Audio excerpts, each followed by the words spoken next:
everyone, it's Sharronda from Pay Your Weights, and today I'm going to be reviewing Season 1, Episode 3, Puppet Patrol of the TV show Doom Patrol that is streaming on the DC Universe app. And so we see that Jane is basically still looking for Chief. She is putting up posters, y'all, while she got an angry mob behind her, yelling at her and stuff. But I thought it was absolutely hilarious when we saw that she covered up the missing sign for the hamster that says responds to Hannibal Lecter. I thought that was super funny. I'm a dork, but I just thought that was so cute.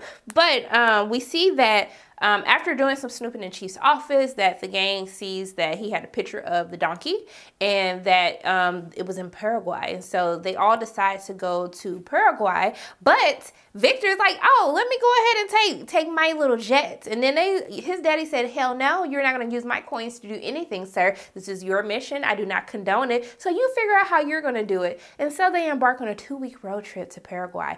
But before all of that happens, we see that Cliff actually discovers his file and he sees the phone number to his daughter. So we know that Jane was not lying to him, that she was telling him the truth about his daughter. And so they're embarking on this little road trip. Of course, none of these people get along at all. And first of all, let's get into the funniest lines of Cliff, because Brendan Fraser is probably, as Robot Man, is one of my favorite characters, because he just says all the stuff that I say, all the F-bombs that he has is at the same time that I'm having the F-bomb at the same time. Like, what is going on? So Cliff is me. I am Cliff. I am Robot Man, Robot Woman, but I love him. And I have to say, the banter between him and Cyborg, when Cliff said Justice League 2020 to him, I died, because we know that that's Cyborg's father's dream for him to join Justice League. And also, too, when he said, I bet Aquaman doesn't lose the keys, I was just like, you are so petty, but I am here for every single moment of it. And please keep these corny jokes coming, because they give me all of my life.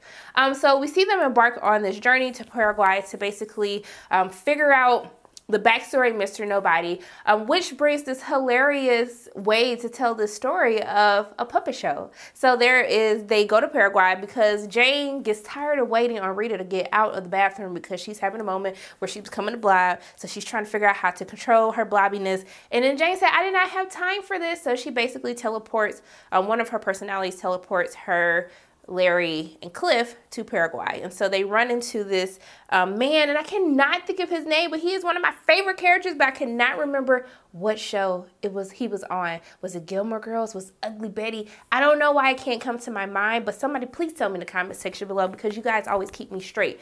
But they end up going to this little, I don't know what the hell this place is. Basically, they trying to charge all these people to become metas to basically keep this whole little making men and women better than what they are now thing going. And so we get into the puppet show. What happens with Mr. Nobody? What we saw in the first episode, when we see that he was basically being changed into something he didn't know himself. But we saw how Chief comes in. They had a little Chief puppet as well, how he shoots the doctor, and then it causes this experiment to go crazy, and then it becomes Mr. Nobody. So I thought it was really cool, and it really adds to the quirkiness and matches the quirkiness of the show, how they decided to tell his backstory. And I thought it was so fun to watch on screen. But one of the underlying themes of this episode is control. And so we know that the doctor wanted to be in control of all his subjects to make people better than what they were today. He didn't appreciate who they were, but he wanted to give people abilities. So that's how Mr. Nobody was created. And we see him basically controlling the entire facility as he can jump into anybody's mind. So also, too, we see that there is this whole thing of controlling our identities. And so we see that Larry's trying to figure out how to control, Negative Man. And so we saw that he left this note like, hey, we got to set some ground rules. He wakes up in the beginning of the episode, basically in the ceiling. He was just like, hey, this is not what I was talking about. Why are you being petty? We're trying to figure this out together. And so we see that he has conversations with Jane and Rita, like, how do you control, what happens to you? And then I like Jane's response of, I accepted that everyone is who they need to be and they do what they need to do. And when they need to come out, I let them come out, and we have a respect for each other. And so that's why, when we need help, they'll come out and do what they need to do. And then she was just like, if you would stop trying to control everything, then maybe you can work out the same relationship between you and the energy source that resides inside of you. And so we go into the more backstory of Larry. And to me, this is really Larry's episode. I thought they were going to kind of make it Victor's episode, but we really focus on Larry and what he was going through. And tying into this theme of control, we see how Larry is trying to control all three parts of his life, that being his life with his wife and kids, his life with his lover, and then also to his career. And so we see that Larry tries to control each piece and to make everyone happy any way that he can. And we kind of see this argument between him and his lover, basically saying, I want to leave active duty. I don't want to be a part of a group that doesn't allow me to be myself. And then Larry kind of becomes selfish. I kind of understood where he's coming from, but he was still selfish at the same time when he's like, why are you bringing this up before I have this big important mission? And basically he was like, you don't have any other people to worry about.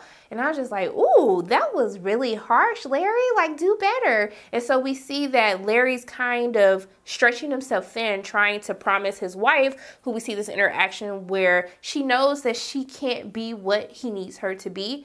And also too, she knows that she deserves to be loved more. And then also to the same situation with him and his lover, that he wants to be out in the open and be who he is. And Larry can't give that to himself either, because he also has a passion and wants to rise in the ranks of what he is doing and kind of go into space, which is what he's talking about with his lover. And so I love that how this theme of control, how we're learning more about Larry's backstory, kind of helps us understand more why him and Negative Man do not connect with one another and why he's having issues. And so we kind of see all of this come to a head when he goes into the chamber and he sees the white.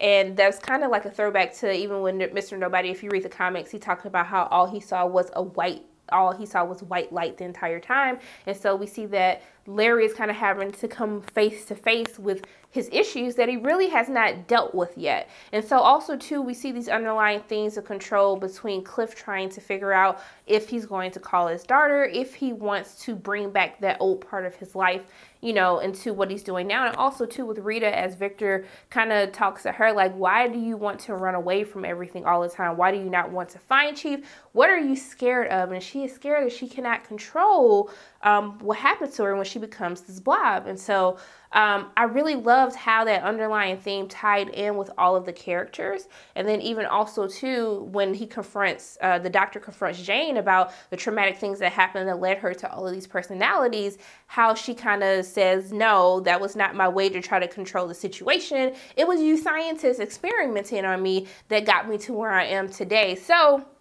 I'm sorry, yeah, I'm gonna stop rambling.